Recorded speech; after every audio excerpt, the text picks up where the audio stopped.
Good morning or good afternoon, depending on where you are, and happy Breastfeeding Month. My name is Harumi Riley, and on behalf of NACCHO and USBC teams, I would like to welcome you to our launch event of the Continuity of Care in Breastfeeding Support Blueprint. It has been almost 3 years in the making, so we are beyond excited to share the final product with you here today. Thank you to everyone who also helped us promote this event. We are very thankful to have received over 1,000 or 1,100 actually registrations for this event. It's amazing, and we are very grateful for your support. We value your time, and we hope you leave here today with some new learning and new insights and eager to advance continuity of care in your community. Also, today's launch event marks the kickoff of the Every Step of the Way through the 1,000 Days 8-part Continuity of Care webinar series.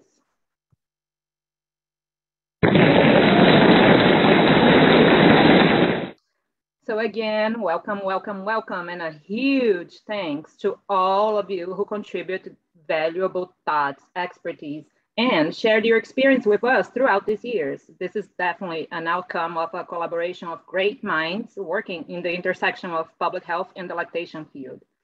We could not have done it without all the people who interacted with us for this past 2 to 3 years. And also thanks to all local organizations who have been NACCHO's breastfeeding grantee for a period of time during this past 7 years. Grantees' lessons learned have also helped shape the continuity of care strategies. So here's our acknowledgements and disclosures. Funding support for the Blueprint project comes from CDC, the Division of Physical Activity, Nutrition, and Obesity. The views expressed within here do not necessarily represent those of CDC. And also, today's presenters have no competing financial interest to disclose. Here's our today's objectives: to discuss breastfeeding equity as a public health issue, describe continuity of care in lactation support, describe the role of multiple partners to establish continuity of care, and present key Blueprint recommendations. And again, we want to acknowledge that the content in the Blueprint is a result of inputs from more than 100 individuals sharing work and lived experiences with us, and is also supported by evidence-based research and promising practices shared throughout these past years through meetings, surveys, and stories. Here's our continuing education information. By watching this session live or the recording, you are eligible to receive these types of continuing education credits, and you can claim more than one type if you'd like. So stay put. We will share more information on how to get them at the end of the webinar. There is a different process for the CDC continuing education that you see on the right, and a different pathway for the CERPs and CPUs. We plan to offer all this continuing education for the next 7 webinars in our series. And here is our agenda for today. Diane Roberts-Ayers, our beloved CDC project officer, will kick us off to provide the rationale for the Blueprint. Then we share some of the rationale of why we're using the continuity of care framework. Then you hear from Emily Bernard, that is our awesome consultant that most of you know, about the Blueprint recommendations and strategies. And finally, you hear from the greatest, Nikia Sankofa, that is the executive director from the US Breastfeeding Committee, which is our main organizational partner in this work. After that, we will go into the next steps, announce a new request for applications for those interested in implementing the Blueprint, and go to Q&A. So please submit your questions throughout the presentation using the Q&A box. I'll turn it over to Diane now. All right, Diane. Thank you, Harumi. I'm Diane Roberts-Ayers with the Centers for Disease Control and Prevention's Division of Nutrition, Physical Activity, and Obesity.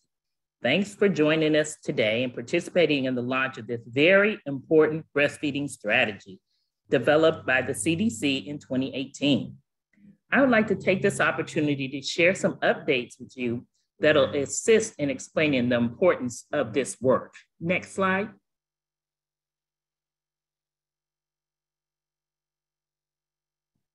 So the recent release 2017 National Immunization Survey breastfeeding data indicates that although 84% of mothers initiate breastfeeding, the breastfeeding rates drop rapidly as infants age. Only about 57% are still providing some breast milk at 6 months, and only about 26% are still breastfeeding at 6 months. Exclusively breastfeeding at 6 months. Next slide.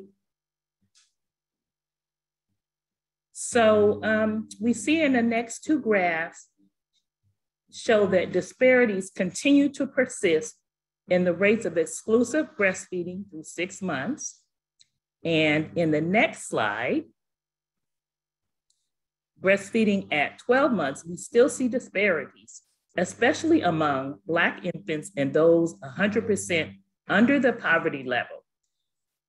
So we need to continue to take a more focused approach to address these disparities. Next. The CDC has been funding work in this priority area that makes significant impacts on breastfeeding rates. Recipients are asked to address maternity care practices and workplace support. Both of these two strategies are well defined and developed with available resources and guidance. However, the third priority area is community support and connectedness, which we have termed breastfeeding continuity of care. The continuity of care blueprint was developed out of the need to further describe needed efforts to provide families with continuous care, support, and resources on their breastfeeding journey.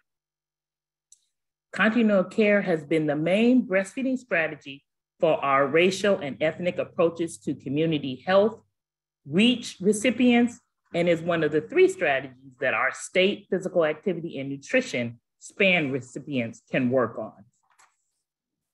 Next slide. So the CDC's Racial and Ethnic Approaches to Community Health, REACH program, is at the forefront of our efforts to reduce health disparities. REACH strives to promote healthy behaviors and chronic disease management among 5 racial and ethnic groups: African Americans, American Indians, Alaskan Natives, Hispanics, and Asian American and Native Hawaiians, and other Pacific Islanders, in partnership with the communities, whether it is a rural, urban, or tribal community. REACH work is addressing community health and ending health disparities, partnering with racial and ethnic communities who are at highest risk for chronic disease to make healthy choices and improve access to community health programs. Strategies include increasing physical activity, promoting tobacco-free living, increasing community clinical linkages, and increasing access to healthy foods. Under increasing access to healthy foods, we have lactation support through continuity of care. This is an area where NACCHO is one of our TA providers, and they have done an excellent job working with our REACH recipients in this area. Next slide.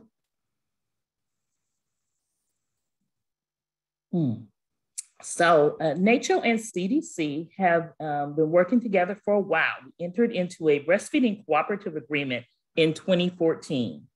The current project, Reducing Breastfeeding Disparities Through Continuity of Care, involves providing funding, training, and technical assistance to local communities.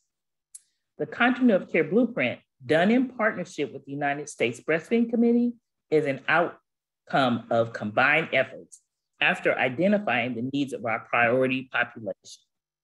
CDC would like to thank all the contributors to the blueprint, especially NACCHO, for their hard work and determination to develop the blueprint during these trying times.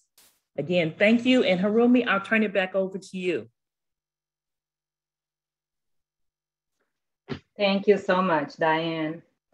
So now that you already have this context of breastfeeding and chronic disease prevention and community health improvement, I now would like to give you some context of why the blueprint uses this continuity of care framework as a systemic approach for community support.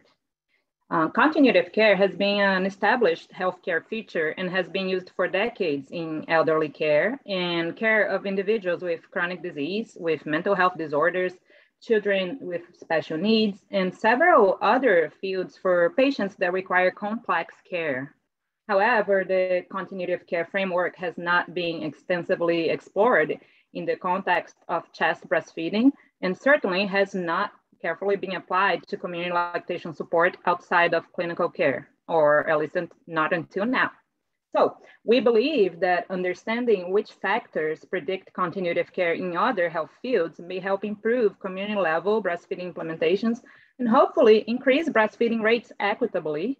So let's take a look at the continuity of care research. What is continuity of care after all? There are different names for continuity of care, such as care continue and integrated care.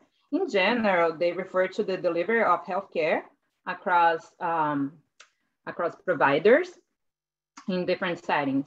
The overall concept is that services should be consistent and collaborative across times and across different providers or health entities. This integration of care optimizes consistency and quality of care and is cost efficient. Without good continuity or coordination of care, many patients experience fragmented, poorly integrated care from multiple providers, and often it leads to negative health outcomes, and those outcomes that could have been prevented. So if you think about it, establishing continuity of care is actually a prevention strategy against adverse health outcomes. Continuity of care is part of a quality improvement process because it's effective in minimizing unnecessary procedures, prevents hospitalization, and reduce healthcare costs. But when we apply the framework of continuity of care to chest breastfeeding, it gets really challenging because of the nature of lactation support. Chest breastfeeding is a dyadic two-person behavior, and in the United States, the care is usually segmented or separated for those who care for the pregnant and birthing person and those who care for the baby. And on top of it all, the chest breastfeeding journey is also influenced by many different players in the community. So altogether, it presents many challenges to continuity of care. So this image that you see here is an illustration of continuity of care in primary care. So on top, you see the care team talking to each other. In the middle, there's a patient information, medical history or medical records, traveling with the patient across time and being shared from one provider to another.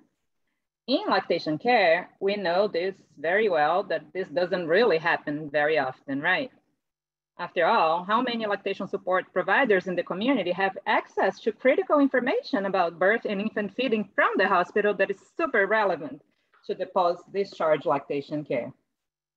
So, applying the concept of continuity of care in lactation support, we understand that continuity of care in breastfeeding is achieved by consistent, collaborative, and seamless delivery of high-quality services for families from the prenatal period until no longer breastfeeding.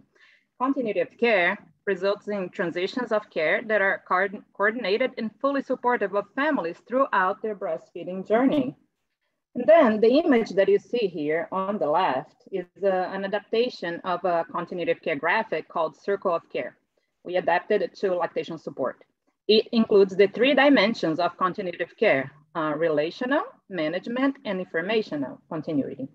And their corresponding tools in each of the dimensions that needs to be in place for a full establishment of continuity of care within a community. All those strategies are now included in the blueprint and also, of course, a larger version of this image. Oh, and also, still on the image, you see the environmental context in this little note on the outer line, which plays a huge critical role in continuity of care, especially in chest breastfeeding. Because when we talk about continuity of care in breastfeeding, we must consider the built environment where infant feeding is taking place, which are the spaces where families live, work, play, pray, shop, receive services, and raise children. families navigate through many different community settings, from pregnancy through at least the first 1,000 days. So in addition to direct care, continuity of care in community support also refers to the presence of environments that proactively make the healthy choice the easy choice. And that is done by enabling families to continue chest breastfeeding wherever they are, when going home from the hospital, meaning going back to community settings, or transitioning back to work, starting childcare, traveling, when they're worshiping, or when dining out. Evidence has shown that these enabling environments throughout the community are critical for increasing breastfeeding rates, especially exclusivity and duration rates. Without this lactation safety net of support everywhere and every step of the way, there is a fragmented care transition and many families fall through the cracks and discontinue breastfeeding prematurely. So just to digest all that I said, usually for other health fields, continuity of care is focused really primarily on establishing connection and coordination of services among providers. But we all know lactation care is way more than that. So the additional component of continuity of care applied to chest breastfeeding is that besides care coordination, a community must also have consistent availability of lactation support environments. So you see in the blueprint that we focus a lot on breastfeeding policies, systems, and environmental solutions to improve the local lactation landscape. And then, of course, improving the community context for families to build this fully supportive lactation safety net requires skills way beyond direct care and lactation science knowledge, or how much a person knows about lactogenesis too.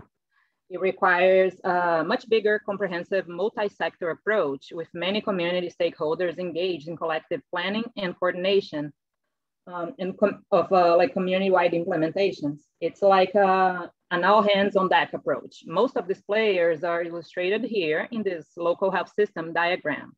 We adapted this jelly bean diagram to community chest breastfeeding with the purpose of illustrating the wide range of players that has a role in breastfeeding continuity of care in the local level.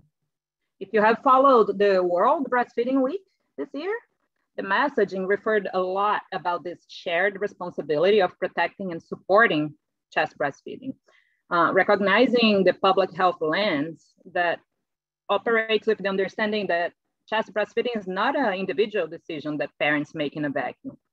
All these entities illustrated here needs to be proactively ensuring that families have consistent, continuous access to both supportive environments and access to skilled lactation support at various times. So this is to say that continuity of care needs to exist within and between each of these spaces. So now it's time for us to introduce you to the blueprint. We'll do that by the debut of the blueprint video. So the blueprint was developed with public health, breastfeeding equity lens, and the recommendations here are meant to remove the burden from families to ask or look for support, and to create a local system that by default is proactively supportive of families throughout the community.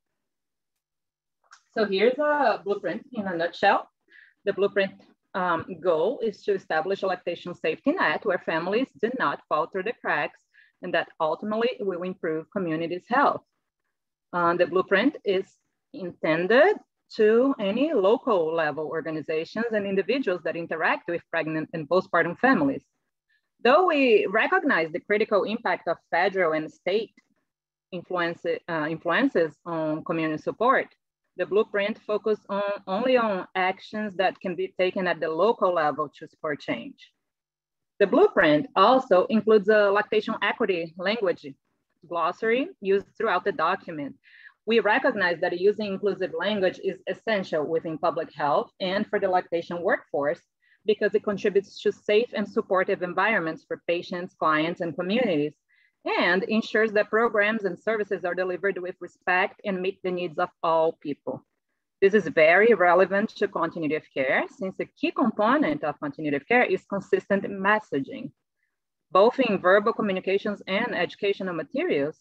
After all, no matter how established continuity of care is, a community cannot be fully supportive of chest, body, or breastfeeding for all families unless it reflects all families.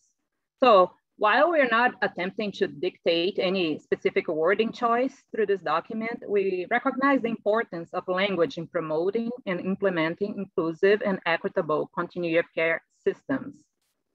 So this document provides 7 recommendations, and each recommendation is its own standalone little package with personalized icons, set of strategies, a rationale based on evidence, tools, stories from the field and resources, and a list of references. Each webinar in our 8-part webinar series will be dedicated to one of these recommendations, and we'll showcase successful stories of that implementation of that recommendation. So without further ado, we are extremely excited to introduce you to the Continuity of Care in Breastfeeding Support Blueprint through this video, short video. So. Reducing chest breastfeeding disparities for health equity. Introducing Continuity of Care in Breastfeeding Support, a blueprint for communities. Human milk, the normative standard, the ideal first food suited for infants' optimal growth and development. Breastfeeding rates have increased in the United States, but persistent disparities remain. This is due to many unjust reasons that could be solved with an equitable approach to skilled lactation support across the community. To achieve chest breastfeeding equity, we need to tackle persistent inequities for optimal infant feeding and make chest breastfeeding the easy, feasible, default choice for every family in the community. In response, NACCHO and the U.S. Breastfeeding Committee, with funding from the Centers for Disease Control and Prevention, partnered and convened over 100 experts to develop a community-wide approach to lactation support, so families are fully supported and do not fall through the cracks during their chest breastfeeding journey. That approach is outlined in a new resource designed specifically for local-level organizations that interact with pregnant and postpartum families. The Continuity of Care in Community Breastfeeding Support, a blueprint for communities, launched during National Breastfeeding Month in August 2021. The blueprint uses the Continuity of Care framework to ensure that support services are continuous, accessible, and coordinated, and that community spaces are proactively supportive of chest breastfeeding. The blueprint features 7 recommendations in 2 areas: improving community infrastructure and building the lactation workforce capacity. Because each community is unique, community members and local lactation support providers should be seen as experts in implementation plans. The recommendations are: number 1, breastfeeding as a community health improvement strategy; 2, breastfeeding policies, systems, and environmental changes; 3, transfer of care accountability and referral systems; 4, community-driven chest breastfeeding data system; 5, public health, allied health, and healthcare workforce education; 6, family-centered care, implicit bias awareness, and cultural humility approach; and finally, recommendation 7, health advocacy and the local breastfeeding champion role. Together, we can improve overall community health and advance chest breastfeeding equity through continuity of care and breastfeeding support. Take advantage of this resource in your community. Go to breastfeedingcontinuityofcare.org today.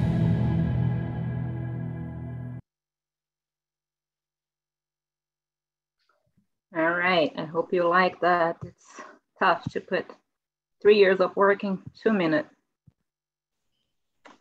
So now I will turn it over to Emily so she can share the recommendations. Emily has been so instrumental for this past years in this process and have facilitated most of the continuity of care group discussions. So Emily? Wonderful. Thank you so much, Harumi. And I cannot echo enough the great thanks. I've seen multiple names saying hello in the chat box, and many of you were a part of the conversations that helped create these recommendations. And later you'll hear from Nakia a little bit about what that timeline looked like. As Harumi mentioned, the United States Breastfeeding Committee was a vital partner throughout this. And we wouldn't be here today without many of you who contributed to this conversation along the way, answered surveys, and now continue to contribute and learn along with us. So without further ado, as you've seen in the video, we have 7 recommendations that are broken into 2 different areas. The first 4 we consider part of our community lactation infrastructure, while the final then 3 are part of the lactation workforce capacity building. And so on this next slide, we begin to dive in a little deeper into recommendations 1 to 4 and look at what those mean. So as you heard, recommendation number 1 is really creating breastfeeding as a community health improvement strategy. We look to integrate breastfeeding promotion, protection, and support goals into existing community health improvement strategies as a component of health promotion programs. So what exactly does that mean? Well, despite solid evidence from decades of infant feeding research that have established the importance of human milk and the risks of other breast milk substitutes, there continues to be a failure to recognize the importance of breastfeeding on infant health during normal times, and especially during public health emergencies. So we do feel that it's vital, and we heard from you, that community assessments really become vital to understanding the health status and the root causes for why this is not occurring, but then ensuring that breastfeeding is not siloed in a corner by itself. We have different examples of community health improvement plans, otherwise known as CHIPS. These are long-term systemic efforts to address public health problems. We also have looking at the inclusion of breastfeeding within these overall community health improvement strategies as a pivotal opportunity to really improve population health and tackle health inequities. Breastfeeding has a positive effect on the health status of all individuals throughout their life cycle, and it is associated with long-term decrease in chronic disease risk among lactating families. So continuity of care becomes vital in this support and has to be incorporated for it to be truly integrated and spread throughout communities to begin to make a difference. Family units, of course, have very diverse and changing needs of support, and it's impossible for one entity alone to offer this as well as solve these problems. This is why we say, whether we're talking about obesity, cardiovascular health, breast cancer awareness, breastfeeding has a spot at the table, and we must work to therefore integrate it. And our next recommendation takes that even a step further. When we look at recommendation 2 around breastfeeding policies, systems, and environmental changes, we begin to say that we need to create environments that proactively promote, protect, and support chest and breastfeeding throughout the community in spaces where families live, work, play, worship, shop, travel, receive services, and raise children. Why? Because we are a part of where we live. And in our world, that is not necessarily all within the same neighborhood any longer. And creating these environments means looking at what we call PSE changes, policy systems environment, to really create these family-friendly policies and ensure that no matter where a family is at, they are enabled, they are welcomed to breast or chest feed the way that they normally would. This is shaped by community culture and social norms and has a deep impact on breastfeeding beliefs and behavior and influence of infant feeding choice and practices alone. We know that predatory formula marketing has contributed to low breastfeeding rates through various marketing methods and advertising. This aggressive type of marketing happens in particularly of communities in color and is one key factor of undermining families' chest or breastfeeding journeys. Therefore, we must create these environments that don't just react when families have issues, but proactively work to promote, protect, and support them, which then is further implicated in our recommendation number 3, where we begin to talk about the transfer of care, accountability, and referral systems. The language of this one is specific, that we need to do better. We need to create and implement a care coordination system across the prenatal through weaning stages, including the development of formal referral systems, follow-up accountability, and handoff protocols during transitions of lactation care from one provider or setting to another. We know that families do not get served in an all-in-one location. While we may wish that was so, it also would likely be inappropriate for every type of family that needs support, whether it be education or lactation, clinical services. We see that common continuity of care breakdowns often are referred as what we call inadequate handoff communication problems during this transition of care. This means that we intentionally need to clarify who the sender is, who the receiver is, and the accountability methodology behind ensuring that that family is given a warm handoff and not just handed a brochure. So when we talk about formal referral systems, we're really talking about warm handoffs, a transfer and acceptance of patient care responsibility that is achieved through effective communication. It is a real-time process of passing patient-specific information from one caregiver to another. We know that this coordination is a critical component of effective intervention for those at risk and has been successfully integrated in many primary care settings, but we see it rarely used in the hospital or clinic settings when breastfeeding is what is supposed to be recommended and supported. So these breakdowns then cause confusion about the next steps and care plans. They overwhelm families, and often they leave out the most appropriate lactation support options, especially in the peer communities or faith communities. And ultimately, this results in negative lactation outcomes, such as non-medically indicated formula supplementation or unintended weaning. Now, this next recommendation talks about how we find that this is an issue, because many may be thinking, well, in our community, I don't know if that's a problem. And this is why we have to have community-driven chest or breastfeeding data systems available. The language of this requires us to develop a shared community breastfeeding database system to track infant feeding consistently for community health collective impact efforts. What does this mean? Well, as you recall, I mentioned that improving breastfeeding is more than one organization or individual is capable of achieving. This is what we refer to as a collective impact effort. And communities can do this even without funding. And what we know is that data tells a story.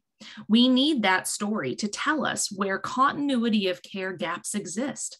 We need that data to tell us the story about disparities, as you've heard from Diane at the Centers for Disease Control. It is vital that we recognize at a community level that high-level data gives us both a quality amount of information, but that we then agree and work together about what type of data is being tracked and implemented so that we're comparing apples to apples. While most of our communities are served by the WIC program, few other maternal child programs in the community gather that specific type of data. And most of the available breastfeeding data exists at the national, state, and hospital levels. There may also be relevant survey data also available, and it's important that communities come together to decide what they want to track, what data helps them tell their story so that they know what they need to be working on. And what's important, this is ensuring that the community has a voice in that data tracking to understand that the data we are gathering is reliable data and includes that community voice at all levels. Now, these next recommendations begin to move into what we call the lactation workforce capacity building, recommendations 5, 6, and 7. Our first one really focuses on this public health and allied health and workforce education. The language asks us to increase community capacity to provide consistent, tailored evidence-based lactation education and support by regularly training all individuals who provide services to the family unit. Now, this wording is very large, and it's large in particular because what we're really talking about are the hundreds of people who sometimes interact with a pregnant, birthing, and postpartum family that then become part of that circle of care. These entities and sometimes health professionals or sometimes community-based organizations all create that culture that we talked about and create that environment and serve in unique roles to ensure the seamless continuity of care. We need to ensure that consistency is there in educational content and in the messaging that is provided to families across professionals. This is a core component of continuity of care. It reduces confusion and prevents the negative outcomes that come from continuity of care communication breakdowns. This may include including breastfeeding education in medical schools, continuing medical education. This improves providers' confidence and improves their care and lactation outcomes. It also may be improving the communication between healthcare providers in the respective different scopes of healthcare disciplines, and ensuring that that patient-centered focus is there to increase both patient satisfaction and health outcomes. In the past, we've used the Surgeon General's call to action to use and establish and incorporate minimum requirements for lactation care competencies. And now we have multiple organizations, both state and nationally, building onto this and assisting in creating this community capacity once we take a hold of it and begin to use it. Now, this next area, number 6, really takes that one step further. And this really looks at the family-centered care.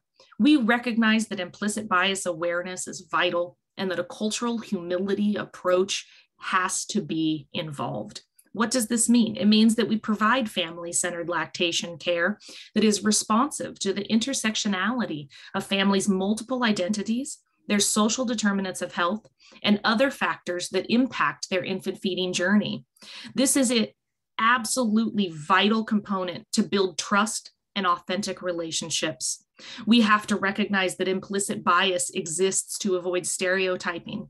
We must engage family members, whether they be father, grandmothers, aunts, and uncles, into the care planning. We must do universal screening for social determinants of health that impact our families' and availability to emotionally connect and be able to breastfeed or chest feed. This is including a shared decision-making tool to develop a joint plan for infant feeding care. It increases access to congruent lactation care, and it ensures that financial compensation opportunities are developed for lactation resources and other career advancement opportunities. This is vital. As we've mentioned, our families are different, and they need to be served by those who they feel comfortable with. We need to offer a cultural humility approach in this shared decision-making and often engage the other family members as mentioned. This helps us to avoid or learn more about our own implicit biases and ensure that those unconscious decisions no longer create or impact our family's ability to breastfeed. Without further ado, we get to move on to our next recommendations, and I'm going to hand it over to NACCHO, who, as mentioned, has been a core partner at the United States Breastfeeding Committee to really talk about this champion role and the timeline for how this was developed. Thank you all today.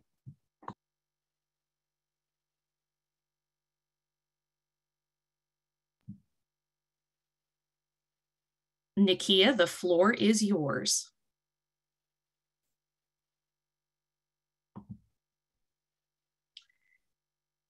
It looks like NACCHO may be having some technical difficulties. So we're going to continue into recommendation 7 and hope that she can join us to explain a little more in detail, especially from the United States breastfeeding components on how this went. So our recommendation number 7, as I mentioned, really builds into the health advocacy and the local breastfeeding champion role. What this asks each individual to do is assume a community champion role beyond the provision of direct services by identifying and engaging key stakeholders to identify and help remove structural barriers to chest-or breastfeeding within systems, organizations, and community. NACCHO, I see you're off mute. Are you able to come with us? Yes, thank you so much, Emily, for jumping in. I think that it's not every single time that you'll hear a recommendation that tells you to step beyond the role that you would normally fill within your professional space to actually be an advocate and to become a champion. But I think that most of us, we come to this work of supporting human lactation and working with families because we're passionate about it, because we're passionate about chest, breast, and body feeding. And we want every baby to be able to thrive and to start off with the best possible support systems. And those supports start with breastfeeding or start with human milk feeding. And so this is the recommendation that really is asking you to stretch yourself beyond what you would normally do. And one way to do that is by working with a coalition. And coalitions exist at many levels. People often think that coalitions are just at the state level. But we have coalitions across the United States that are state or territorial coalitions. We also have tribal coalitions, cultural coalitions, and local coalitions. And they all have important work that they're doing. If you're working for a hospital, or we're here on a NACCHO webinar, if you're working with a local health department, you often don't have the opportunity to be an advocate. You don't get to sign on to action letters or to do legislative education within your normal roles. But the beauty of a coalition is that it allows you to advance an advocacy agenda without being in conflict with your professional space. And so recommendation number 7, it has 4 key steps. One is to engage with an existing multi-sectoral coalition that represents lactation support touch points throughout your community. And so if you are working predominantly within a community in North Philadelphia, and that's my home base, then you might be looking to work with a cultural coalition, or maybe there's a local coalition that works for the city of Philadelphia, or you might be working with the Pennsylvania State Breastfeeding Coalition, and all of those things are really valid. Within any coalition, it's really important to ensure that all of the voices are heard.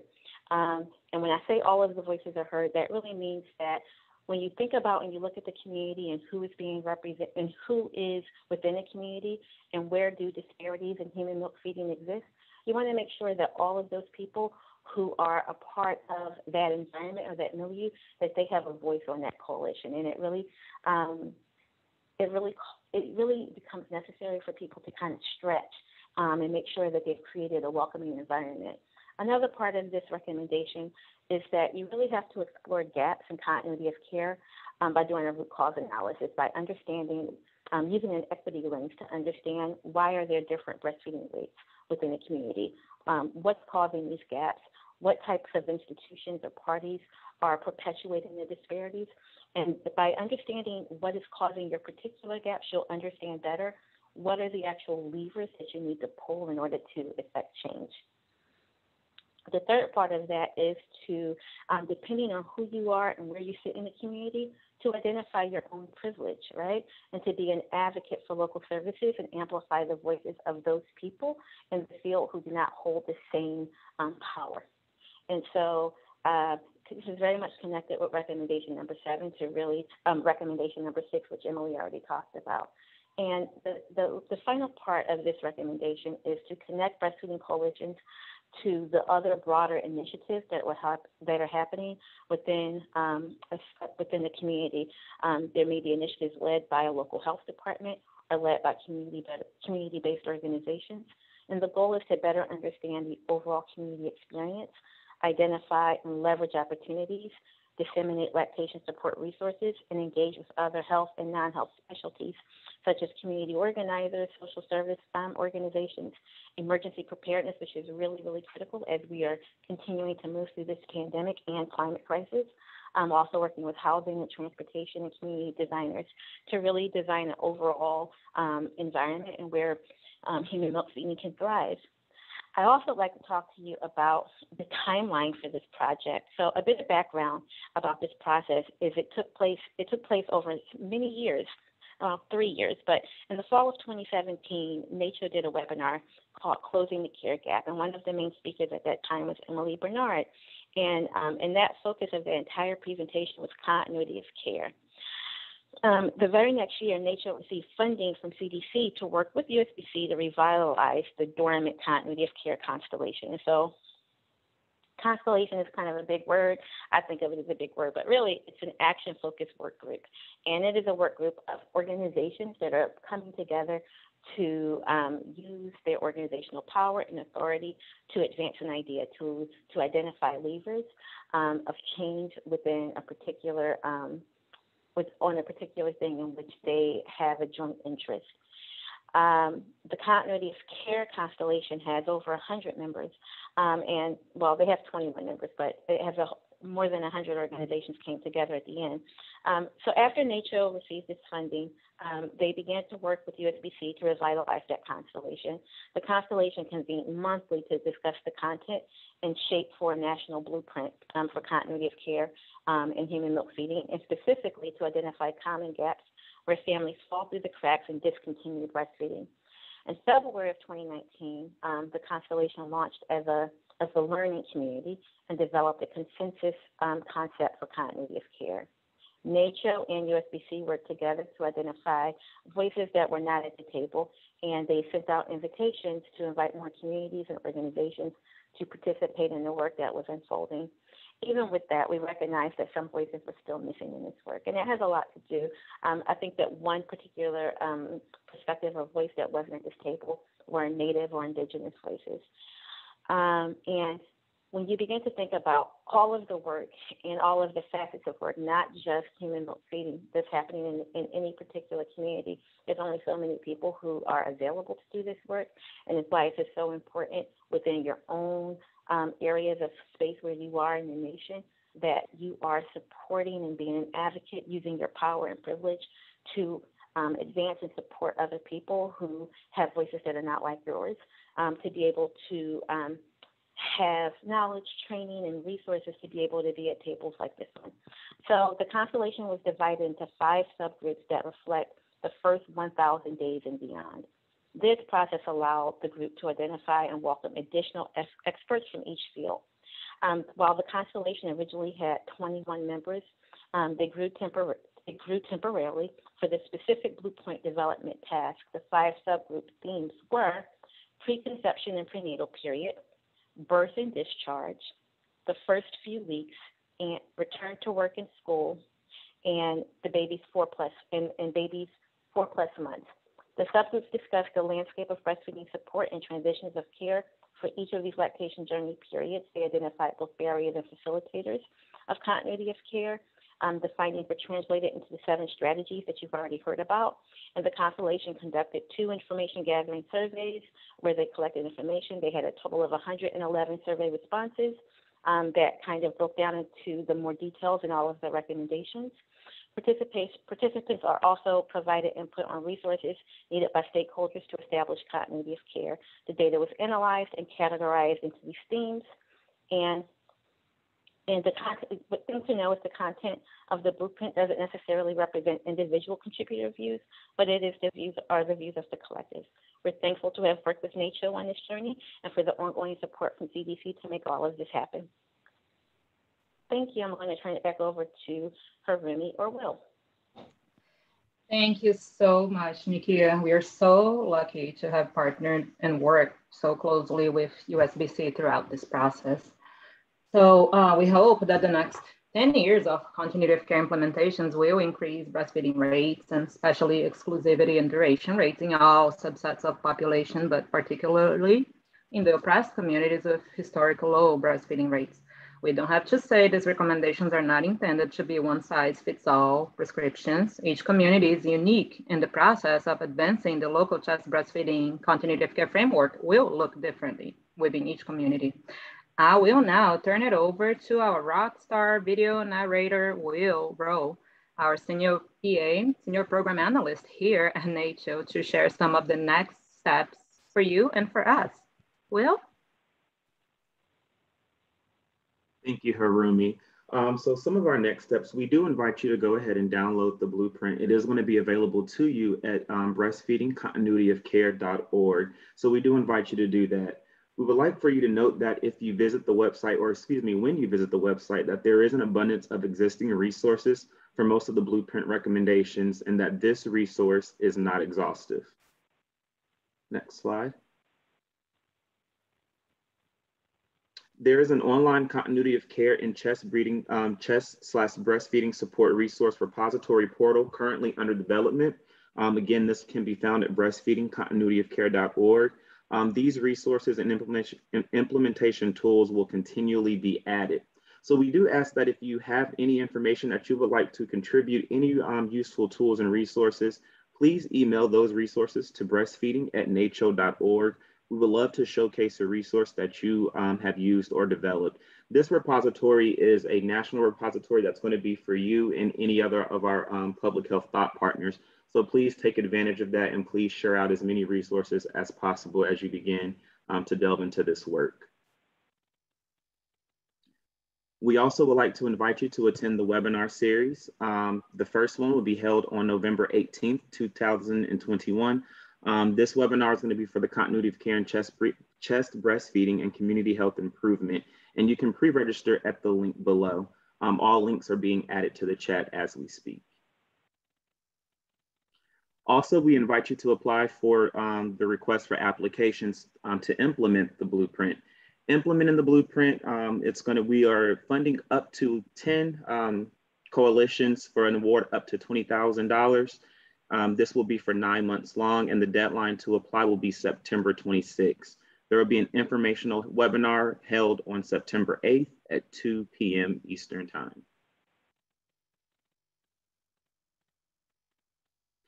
So please work with us. Stay tuned for another RFA for expert consultants to support recommendation-specific training and resource development.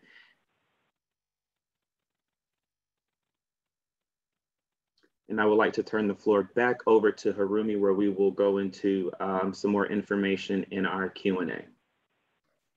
Thank you, Will.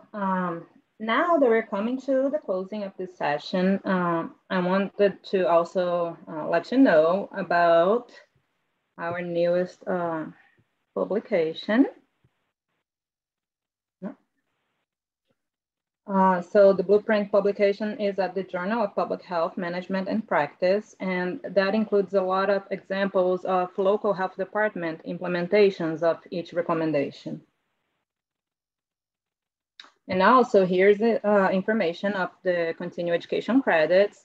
You've probably seen in the chat box, there's a lot of links being shared right now. If you want to claim CERP or CPU credit, then you can follow this link.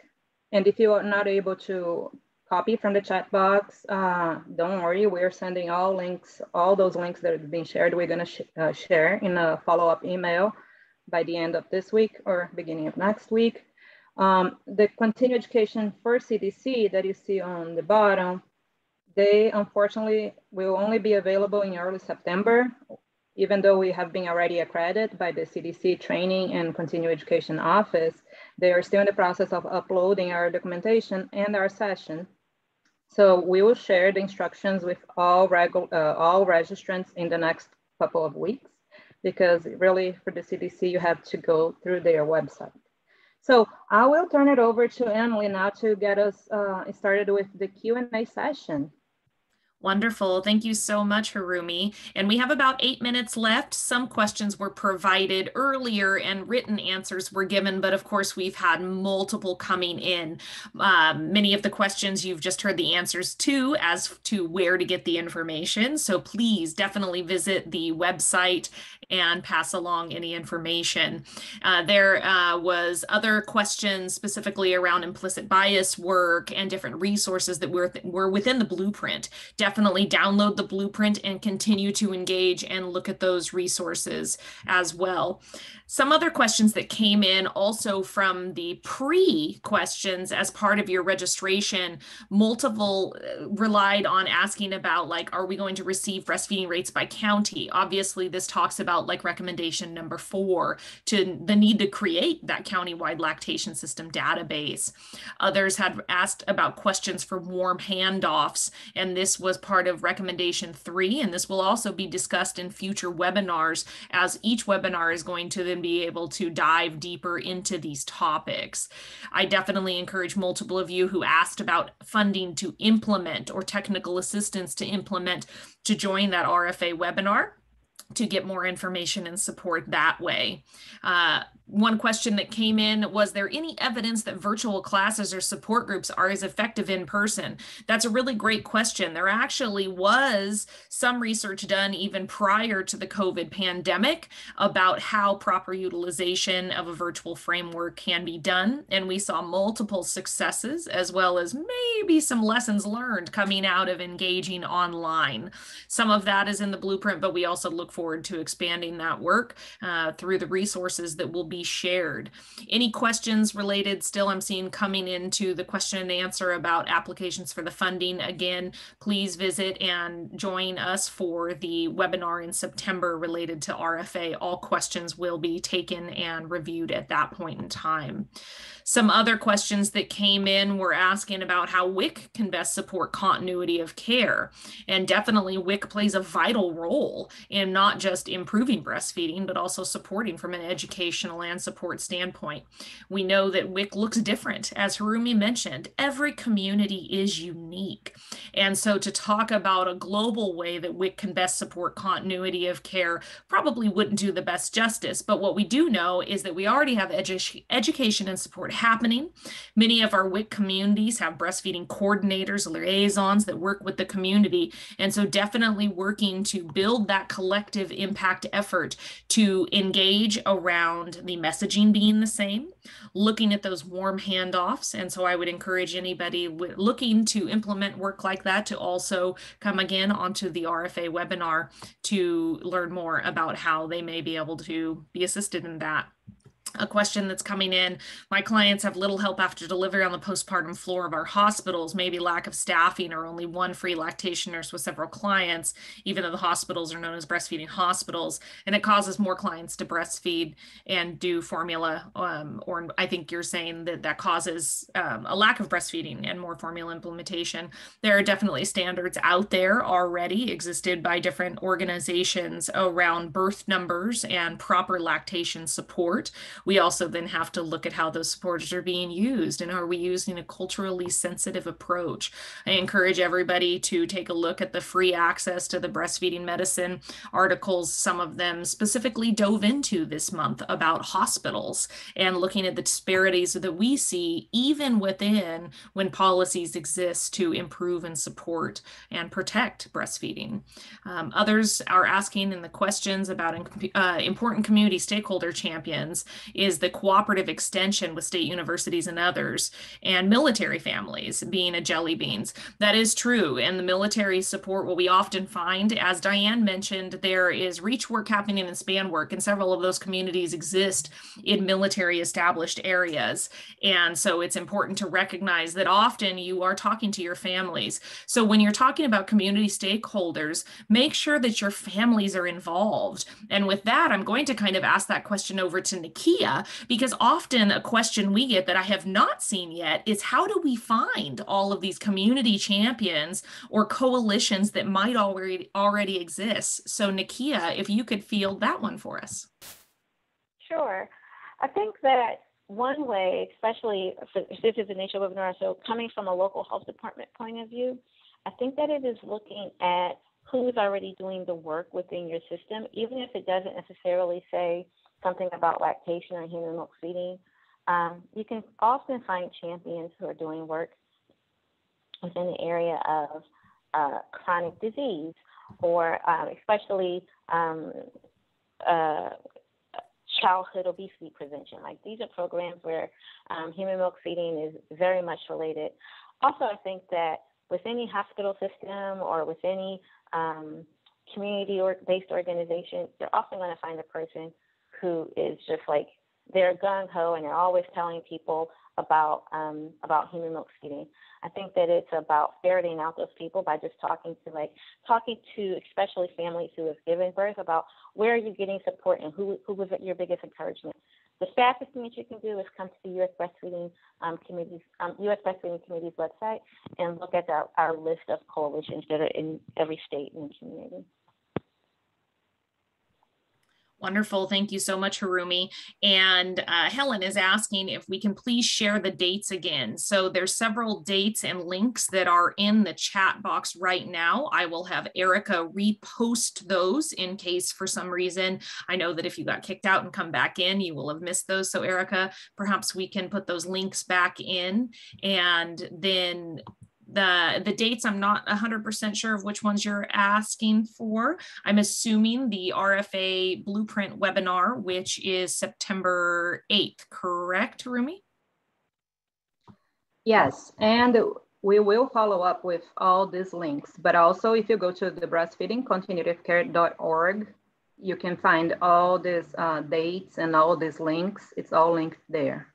Thank you, Emily. Wonderful. And thank you guys so much as we wrap up at the top of our hour. Again, please make sure to visit that website, breastfeedingcontinuityofcare.org, for further resources and questions. And we look forward to seeing, I'm sure, many of you on the RFA webinar in September. We want to again give a warm thank you to the United States Breastfeeding Committee and the many of you who came on today, and those of you who may have played a large part in launching what Harumi described as a multi-year and multiple level effort across many organizations. Thank you again, everybody, for joining us, and we look forward to learning with you along the way.